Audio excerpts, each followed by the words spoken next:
Hey y'all, welcome back to my channel. Welcome back to my channel, sorry. I am Anna V, and baby, you are now tuned in. Today we have crawfish, normal seasonings, ginger, garlic, bell pepper, more seasonings. Let it sit in the water for an hour. Y'all know the deal. Same thing I do every time. Let me ask y'all a question. So, have y'all heard about... Oh, that's good. Damn, look at the claw.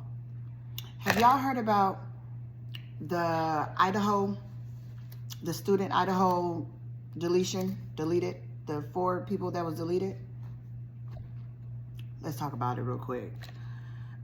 So it happened November 13th, 2022, but they're still going to trial or whatever, however, that goes. His final court hearing will be I think it is in August of 2025.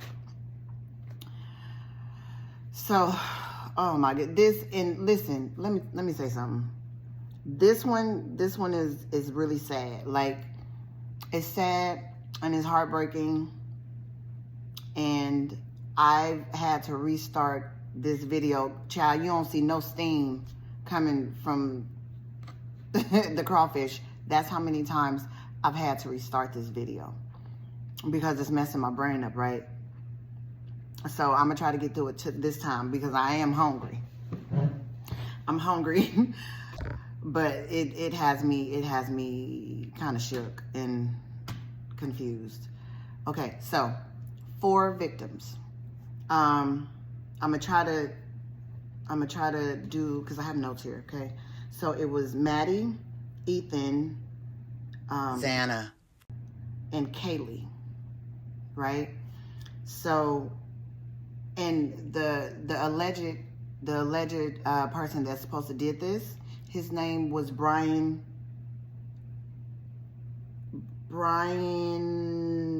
Kohlberger. I think that's how you say his name.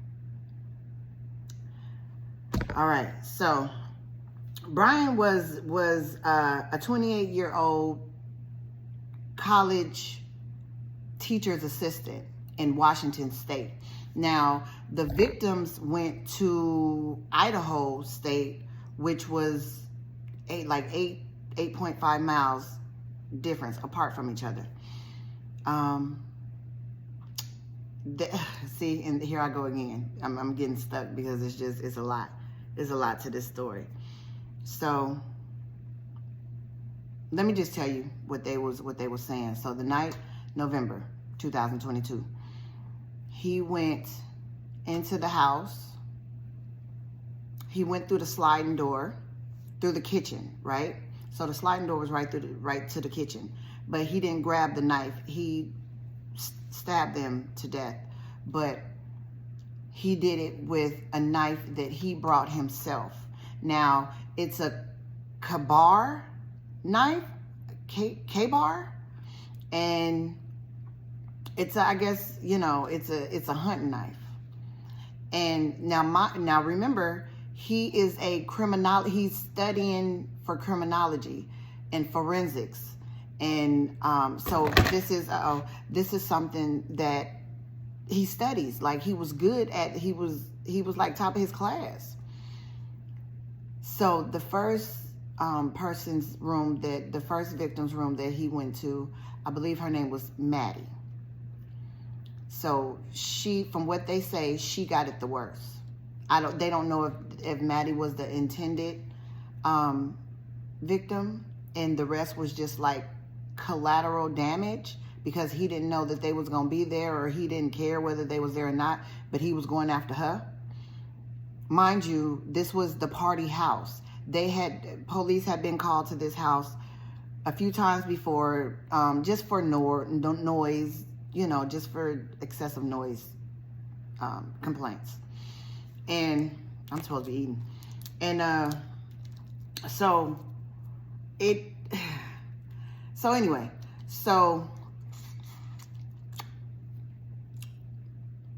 he walk in there. He stab her a lot of times. And she was in there with another girl. She was in there with one of her roommates. I don't know who was bunking together. I think Kaylee. Kaylee was in there with Maddie. And so he took Maddie out, and then he turned his attention to Kaylee. But when he walked through, so when he first went into the house, even entered the house, he went upstairs, passing 2 rooms. He passed 2 rooms. Them girls didn't have nothing done to them. There was 2 survivors. It was survivor Dylan and Bethany. Nothing happened to them. Thank goodness. But so he went, and he knew exactly where he was going. But mind you, they don't feel like he's ever went in his house. Never, never, never. He's never went in his house. Although at any given time, you could go to this house and it was full of people, and sometimes the owners or the renters was never there. The people that lived there was never there sometimes. And it would be a full house full of people throwing a party. So it was a party house, right? So he goes, he does her, he does Maddie. And I'm sorry, I don't mean to keep saying that. But he takes the knife out of the sheath. And what the sheath is the knife holder, but they call it sheath. And after he's done, I guess he leaves it on the bed. Now, I have a problem with that, and I'm going to tell you why in a minute, right? But let me try to get through this story because it's crazy. So he goes down a floor, I think it is, and eliminates Zayna and Ethan. They were boyfriend and girlfriend. They said that Zayna tried to fight back. I guess her defense wounds made them understand that she tried to fight back. Now, there was a puppy. There was a puppy there that was in a room by itself. So somebody he put it in a room, or maybe they always put the dog in another room to sleep or whatever. I don't know. They didn't they didn't say too much about that. But one of the victims, one of the survivors opened the door. I think it was Dylan. Opened the door 3 times. The first time, she said she thought she heard somebody say, "I'm here to help you." Okay. You hear that, which means something is going on. She closed the door. She goes back. No. The first time she opened it, and she thought she heard like the dog crying or something. She said she thought that Maddie was just playing with the dog. So she closed the door. She goes back to sleep. The second time she opens it, she thought she heard, "Don't worry, I'm here to help you." She didn't think nothing of it, obviously. And she closed the door, right? And then she gets back up a 3rd time and opens the door. Now, this is after everybody has had everything happen to them. She opens the door and she sees what she says, a man like 6 foot, athletic built, has on a ski mask, has bushy eyebrows. She said she froze. He was coming towards her room, and then he stopped and went out the sliding door, the same sliding door that he came in. Okay? She said she froze and she closed her door. He didn't do nothing to her. So now it's 4 gone and 2 in there. 2. The 2 is, one is Dylan and one is Bethany. So now all this happened at about 4, because Maddie, or one of the girls, so Zayna at 4, this is what they said, between 4 o'clock in the morning and 4:25 is when this happened. But Zayna had a DoorDash at 4:12. And she was on TikTok at 4:12. Okay, so it was kind of like I was trying to get my brain together. It kind of, I don't know, but the girl Dylan watched him go towards the sliding door in which he came in. So now Dylan and Bethany are texting. I'm scared. I don't know what's going on. Somebody's here. Woo, woo, woo. But they don't call the police. Nobody calls the police. Nobody calls the police until 11:58 that morning. That is 7 hours. That's almost a damn work day. And then she don't even call the police first. They don't call the police first. They call one of the guys that they know that they go to school with to come over. That's the one that said, when the operator asked him, is she breathing? He says no.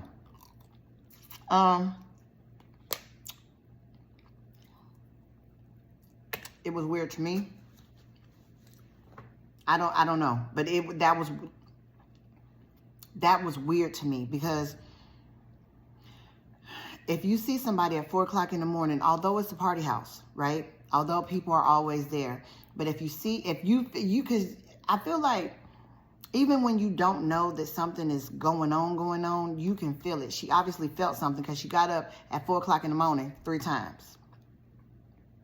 And then you seen somebody with a ski mask on. That didn't trigger you to call the fucking police? And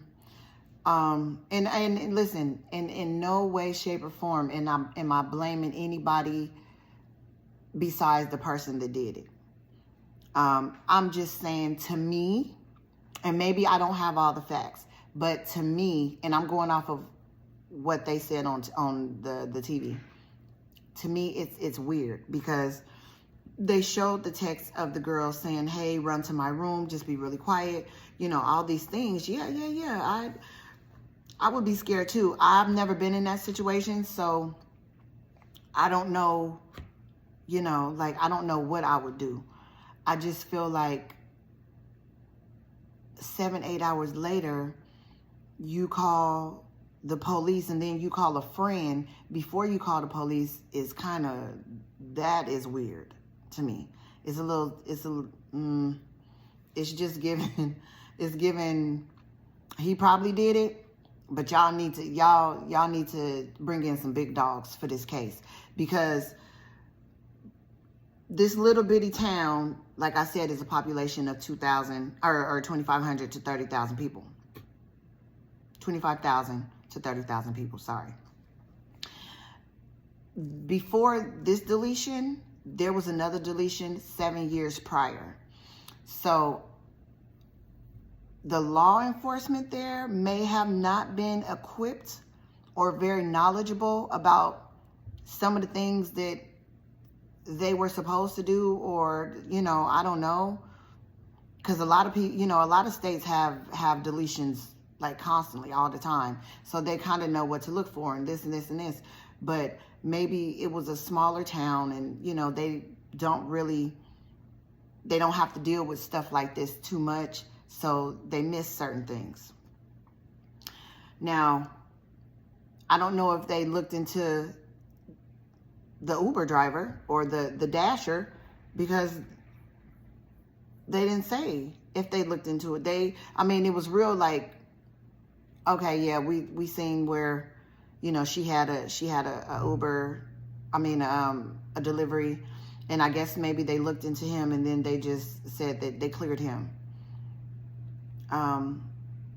The fact that the girl called 8 hours later, or almost 8 hours later, the police, and then before the police, she called the guy. Now, when she was talking to the operator, she said, I don't know. I think my friend fainted. If you stab to death, there's blood everywhere. I would think. You would think. I don't know where they said that it was bad. They said that, and I don't know which friend that she was talking about, that she had went into their room first, because we know that the girl Maddie got it the worst. But what they also said was that it was so much blood that it was leaking out of the foundation. So with knowing that, and then you say that you don't know, you think your friend fainted? What do you mean? No, she didn't faint. If she got, and you know what? Maybe she was so just in shock that she didn't see the blood, because I've heard that happened too. Like you just in shock. You just don't see certain things. But I don't know. I don't know. It just seemed real suspect. Because I just feel like, if I feel like somebody is in my house,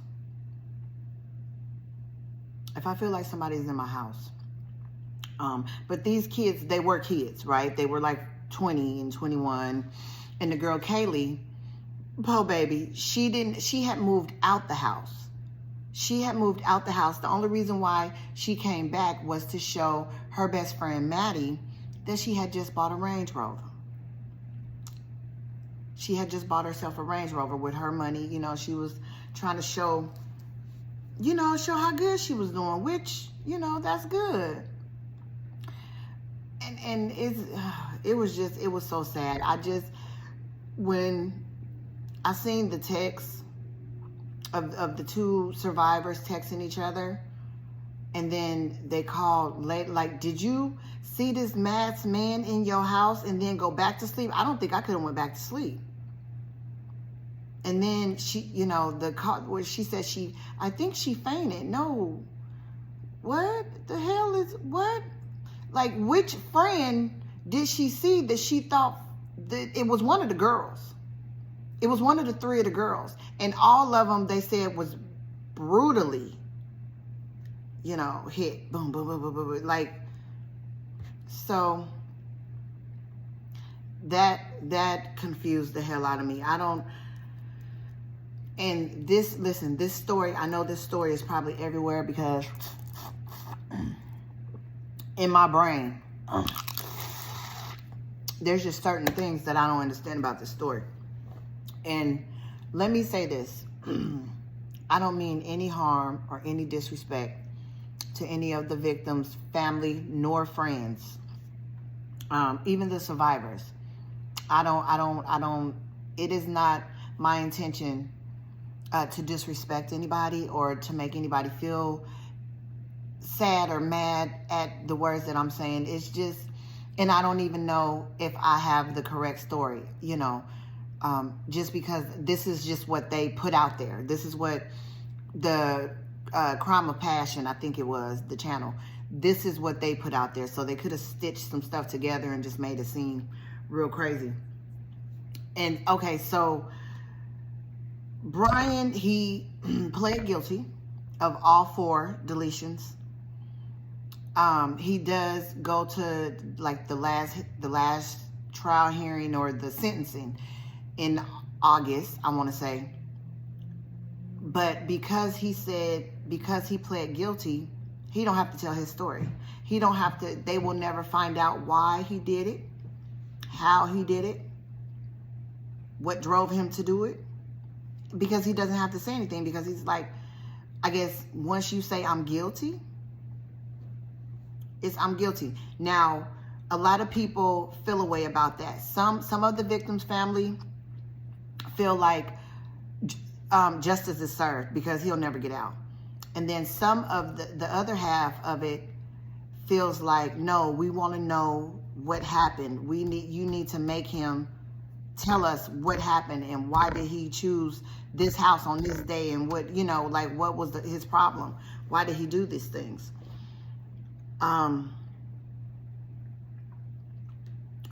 Also, there's a thing called, before because he wasn't saying nothing at first, and he still don't say too much about it. But he was sentenced to death. Now, the sentencing it's a thing called firing squad. Firing squad. Look that up. Look it up. But from my understanding, what firing squad is that the person that did the crime is taken to a location, and the victim's family and friends, I don't know how they choose who gets to, be part of the firing squad, but what it is that the victim or the accuser is put into a location, and the victim's family and friends, however chosen, get to kill him, like by shooting him execution style, deleting him execution style. And so when he heard that, he said, guilty. I'm guilty. And now he don't have to say anything else. He don't have to say, that's all he got to say is he guilty. He don't have to tell nobody what he did, how he did it. He don't have to tell his story. And so a lot of people are like mad about that, which I completely understand. Like, no, I want to know what happened. Even though you probably don't want to know everything that happened, but why did it happen? Like, that's the question. Why did you choose this house? Why did you choose these kids? Now, it took about a month for them. It took about a month for them to find him guilty, and it's a lot of, the only real hard evidence that they have, they said, is the knife sheath. They said they found DNA on the button, and it was a male's DNA. And they took DNA they ran the DNA through whatever FBI thing that they run it through, and nothing popped up. But in Washington, where he lived, they kind of followed him. They followed him, and they followed him, just to see what the hell was going on. And one night he was taking out his trash. So that's up for grabs once you put it in the trash, I guess. So the police officers took his trash and, did whatever they did and made a match. So they tested it, and it tested positive for the DNA that they found on the knife cover, the sheath. But how did they even how they got to even think that it was him is that his car, he had a white Elantra, and they seen the white Elantra on like the camera, some camera outside, some kind of ring camera. Now another thing that I don't understand about this is because what kind of dog was it? Like, the girl said that she heard the dog kind of whining and whimpering, right? Okay. But the police said on the neighbor's video, they don't see nobody, but they can hear the dog. They can hear like somebody talking or somebody doing something, but they can absolutely hear the dog like barking. If you can hear the dog barking from the fucking neighbors, the two girls didn't hear the barking? Like, the two girls, you know what I mean? Like, I don't know. I don't want to sit up here and sound like I'm accusing anybody. It's confusion. I'm confused because, and I'm just going off of what the what the story was just told on. They might have the story wrong, and if they have the story wrong, I absolutely had the story wrong. But if they heard audio of the dog barking and some kind of voices that can't be, it's just voices. I don't know. We don't know if it's moans or but they just said voices. But you absolutely hear the dog barking. It seemed like the two girls that survived would have heard the dog because they was in the house with the dog. I don't know. I feel like, it's like, I don't know. I mean, I probably told this story really, it's kind of like everywhere. And this one got me. Like, I'm usually like really cool with the stories. But it's just so many things. Like, is it one of them things where, because he is a weird looking dude, and he did confess, right? But they caught him and his father like a week or so after the delete, the crime, and they pulled him over. They put him and his dad over. He was driving. They put him and his dad over. And the police said he was tailgating. He was driving too close to another car. Okay? 9 minutes later, he got pulled over again for the exact same thing. Now, I don't think it was the same cop. It was a different cop. He got pulled over for the same exact thing. Which I don't, whatever, don't drive so close. But I don't know. I don't know. This story is just like, it's kind of like, I'm just like, did they stop? Did they just, once they got him, did they just stop looking for anybody else, anything else? Because 4 deletions in 16 minutes. I'm not saying it's not possible. I'm not saying it's not possible. But I'm saying, like, could it have been 2 people? Now, because if it was one person,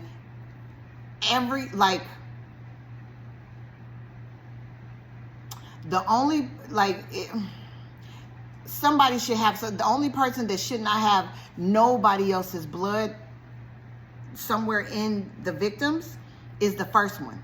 That's Maddie. Maddie should just have her own blood on her. But Kaylee and Zayna and Ethan, who am I missing? Them three should, somebody should have somebody else's blood, because he went, okay, so Maddie was first, and then Zayna, and then Kaylee.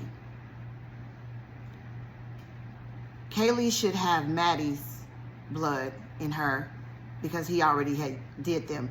So then he goes to, I guess, Ethan, or I don't know who he did after Kaylee, because they just said that he deleted Zayna and Ethan, which were boyfriend and girlfriend. They was in the same room.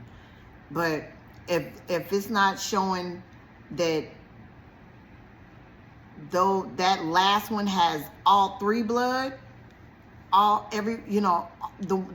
3 prior before, if you can't find whoever got stabbed last, if you cannot find the 3 prior blood, the people of, the blood inside, what am I trying, okay, the last person, if there is no trace of all 3 victims' blood in that last person, there was 2 people.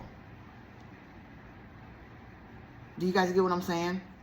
There was two killers. Because if he just used one knife, they would all you know, except for Maddie. He would have had to, you know, Maddie would have her own if she was first. Kaylee would have Maddie's and hers, you know, Maddie's if she was second. If Zaina was third, she would have Maddie's, Kaylee's, in her blood. And if Ethan was left, he would have all three bloods mixed with his blood. Do you see what I'm saying? So if they did an autopsy and did not find different, if it was only like 2 per person, it was two killers. It was 2 killers, because even and they didn't say anything about that. I don't know. I'm not a fucking detective, but I feel like, and they did say that he was studying criminology and he was top of his class. So maybe he did know the layout of the house. Maybe he went in there knowing exactly what he was going to do. They said they seen a white Elantra circle and his cell phone pinged, you know, pinged off the tower like 12 times or something within a week of, you know, within a week of the crime. But I don't know. I would, with this one, I would definitely ask, like, the autopsy person, like, did you find, was everybody's blood and everybody, like, not everybody, but the first one, of course, is just gonna be hers because she was the first victim. But everybody after that, like that last one, because if that last one did not have everybody's blood in it, it was 2 killers. And he covering for somebody. Somebody is, it's a lot. I know that this story, like, I'm everywhere with this story, and it's because it got my brain going. But you guys make sure that I'm gonna put it on the screen, of course, it's gonna be in the title. But, because we know that, or they said that Ethan, which was the boyfriend, he was asleep. So maybe Ethan was before, maybe he was deleted before Zaina, because they said Zaina was she's the one that fought back. So I don't know. I don't know. I don't know. It was the only like hard evidence they said that they had was the knife cover, the sheath, right? And so one of the investigators did say that there was like something on his computer where he ordered another sheath or something. I don't know if that's true. It just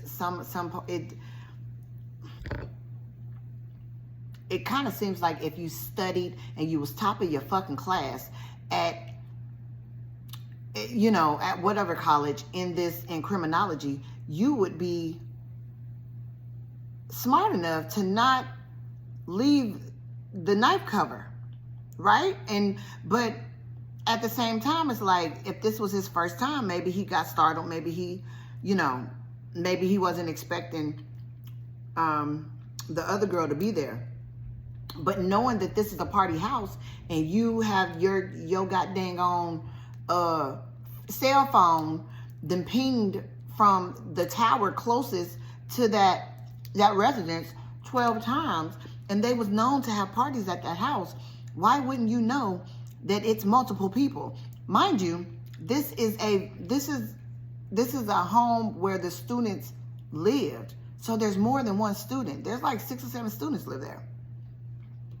So why would he ever think that at this particular party house, because this was the party house, at this party house, there was probably just going to be the one person that he wanted to delete. She was going to be by herself. And then the girl Dylan, I think I said her name was Dylan and Bethany, the two survivors. You, if at four something in the morning, if you see somebody with a damn ski mask on and something in their hand, and then you said you heard the dog like whimpering. You heard the dog whimpering, and you heard one of the girls like crying out. Why wouldn't you call the police? I feel like, and I think I would have called the police. That's just, but that's just me. I'm just saying, she might have just been too scared, or what. I don't think if I seen somebody with a damn mask on in my house at 4 o'clock in the morning, I would have been able to go back to sleep and something in their hand, and then the dog barking. The dog is barking, and you hear somebody sound like they're crying. That's your friend. And the least that you can do is go make sure that she ain't crying because, her boyfriend just slapped the hell out of her. Or whatever, But it's I feel like he probably did it. The Brian guy, he probably did it. But I also feel like he's covering for somebody. Like something is more to this story. It gotta be more to this story. I want y'all to watch this. The Idaho student murder. That's what it's called.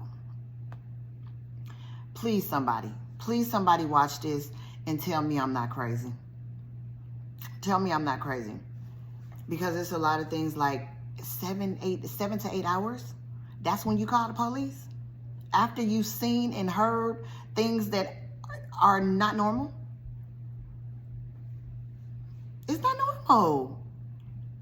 So, and then he's, and then you are top of your class in this criminology, and you you put your knife cover down, sir.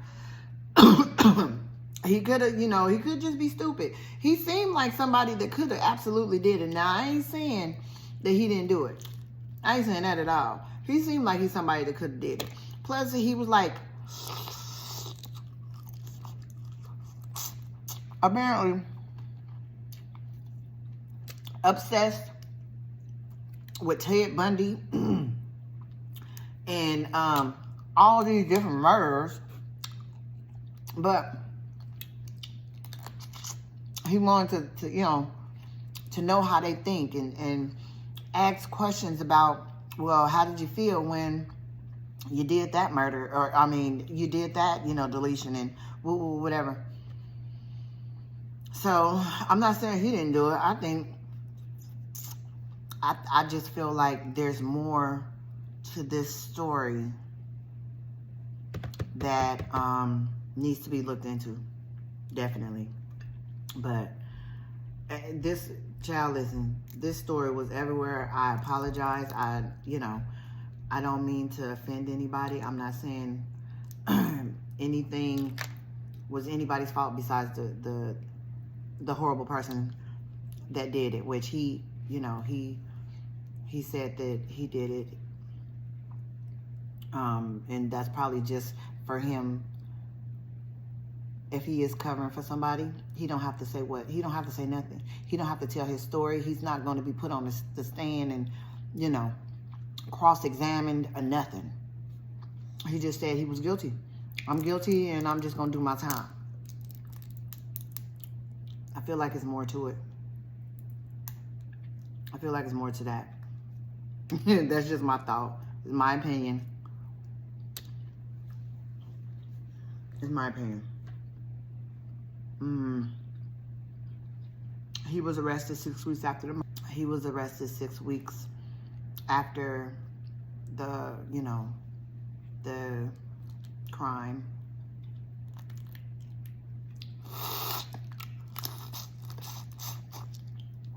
But the only thing that he said is that he did it.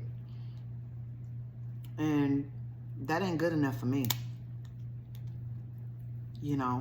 Like, my thing is, did they, once they got him, did they stop looking? You know, where they're like, okay, we got our man, so we can just zero in on this guy. What if there was somebody else? What if it was something like, what if it was something way more sinister than what it already was? Because it was bad. That was bad. I don't know. Like, I just don't know. I just don't know. Like they said, Maddie and the girl Zana worked at Mad Greek restaurant, and it had like a lot of good vegan options.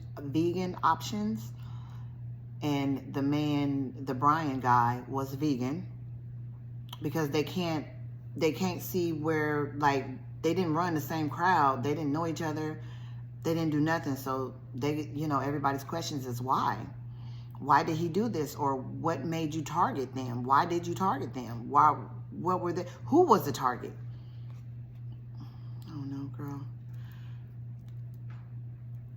This one had me. Ooh, eggs. Yay. Look at that. Ah, yeah. This one had me, this one kind of tripped me out a little bit. I did. Because there's so many questions. So many questions.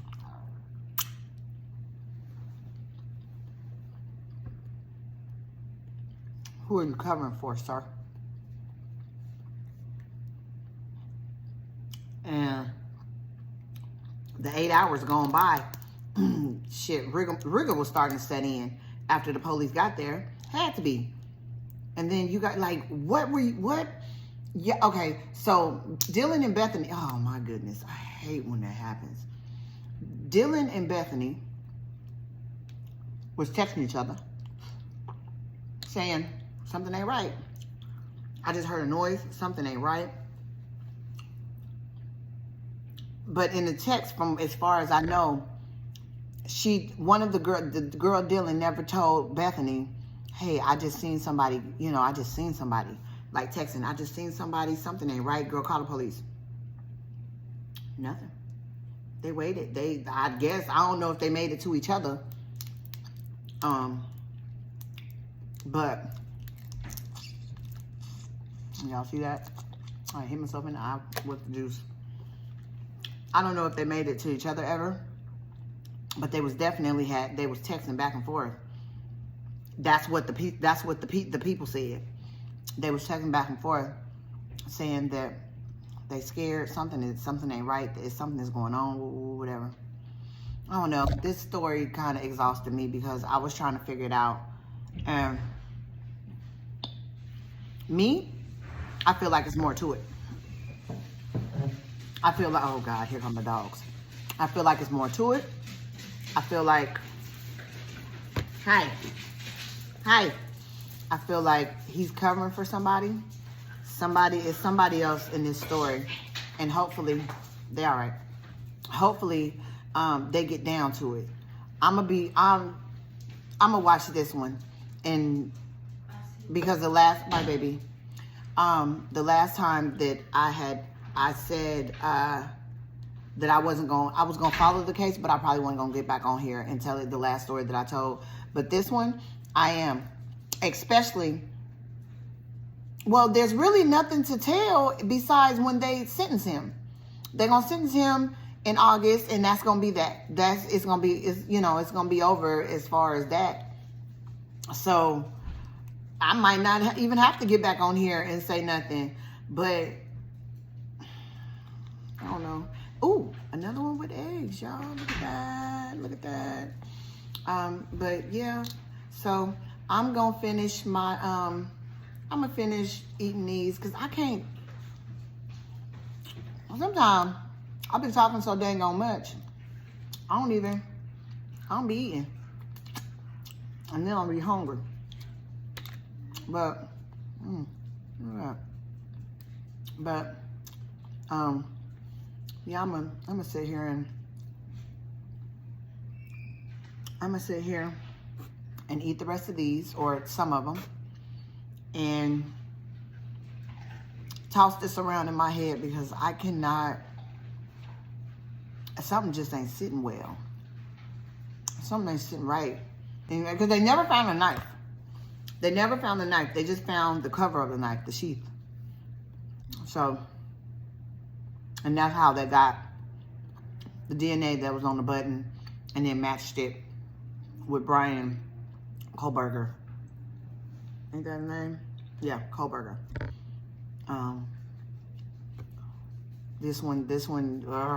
This one is just,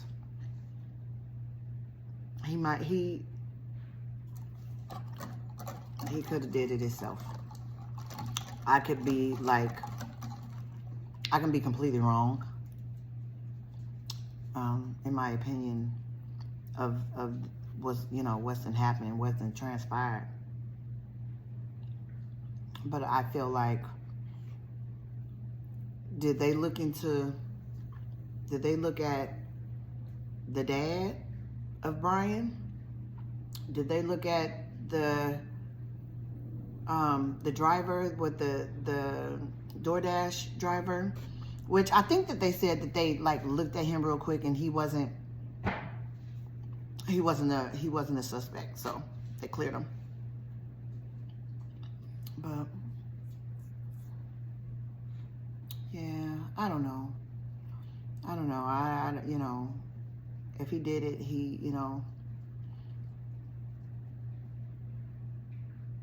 the only reason why he got caught was the sheath. They said that was the only thing. If he wouldn't have left that, he probably would have got away with it. It's crazy. So I'm done. I'm not done, but I'm done with this story because it's a lot. This one is a lot for me. So thank you guys for coming by. Thank you for stopping by. Don't forget to like and subscribe. This one is off. I feel off even telling it. But yeah, come back. Make sure you come back and say hello to me. I'll be here. But yeah, thank you guys for stopping by. I'm gonna finish my my crawfish. I'm finished some of them at least. And yeah, I'll talk to y'all later. Bye. At this time, everyone is asleep except for Xana. Looking inside the home, we can see where everybody was. Starting at the 3rd floor, we can see where Maddie and Kaylee were sleeping. Maddie was sleeping on the edge of the bed, while Kaylee was sleeping near the wall. As we go out and drop down to the 2nd floor, we can see Dylan's room directly under Maddie's room. Continuing across the living room onto the other side of the home, we see Xana's room. She's sitting in bed scrolling on her phone while Ethan sleeps next to her.